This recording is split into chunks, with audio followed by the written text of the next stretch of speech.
people who are involved, the abusers, I know I hear some people say, well, let's just lock them up.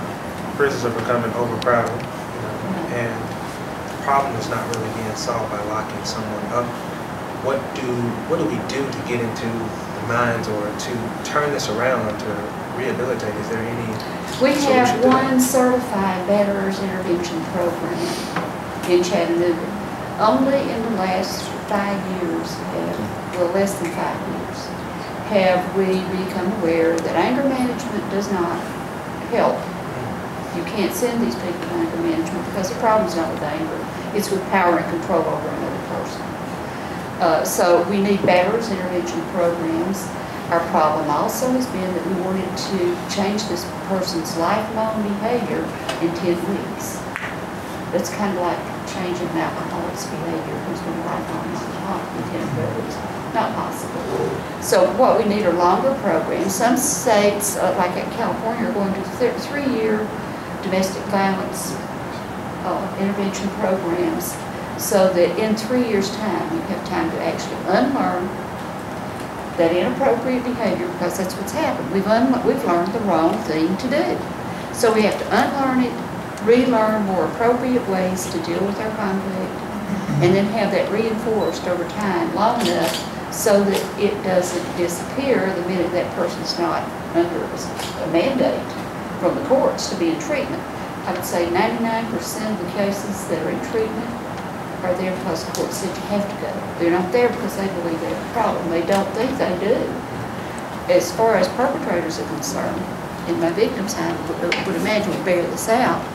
The victim's the one who has the problem. She's the one who caused it all. And if she would just behave herself, the problem would be there. So to get people to go to treatment doesn't happen. Very rarely does someone volunteer to go into treatment for abuse. Abuse gets them what they want. It works. Nobody tells them they can't do it. It just continues. So the person can be helped.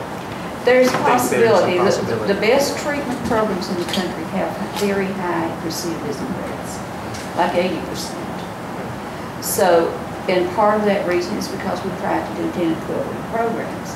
If we use longer programs, it actually gives people the chance. We're beginning to see some better results with those.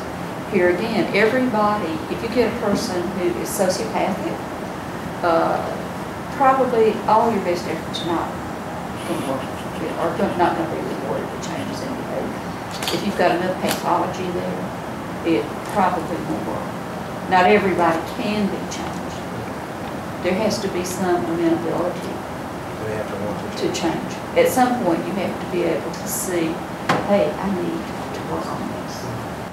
Do you think a program like DARE for drugs, do you think they could integrate a program like that for domestic abuse in elementary schools, where it was a process over the entire school year where children worked out different scenarios and personalized it, and then had to kind of graduate from the program with a different set of ideas about why it's a problem and who in their life they can,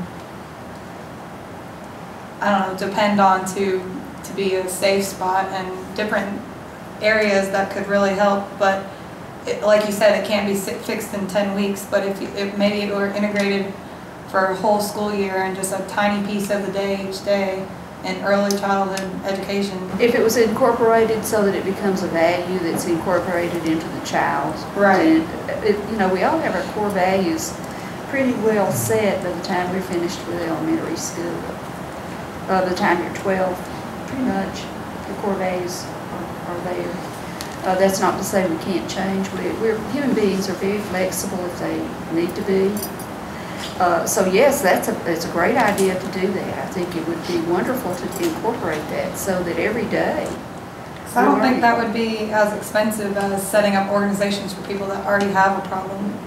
You know what I mean? Like if it's just part of the curriculum to work in that there are issues that need to be addressed that are just as important as learning your social studies and time studies. Well, if we put that child in this program in school, who goes at home at night and lives with violence in the home, chances for success with that child are not too wonderful, because we tend to learn the most important pieces of our values from the significant others in our life, which are usually our parents or those people who serve in the parenting role, maybe grandparents or aunts and uncles. But you can't send a kid home. I know kids I've worked with who are afraid to go home at night. What are you going to do? I mean, here again, it involves working with families rather than just the children. It's great to teach the children. It's great to do that. But there's no simple answer. We really have a lot of work to do, and it's not going to be inexpensive to do it.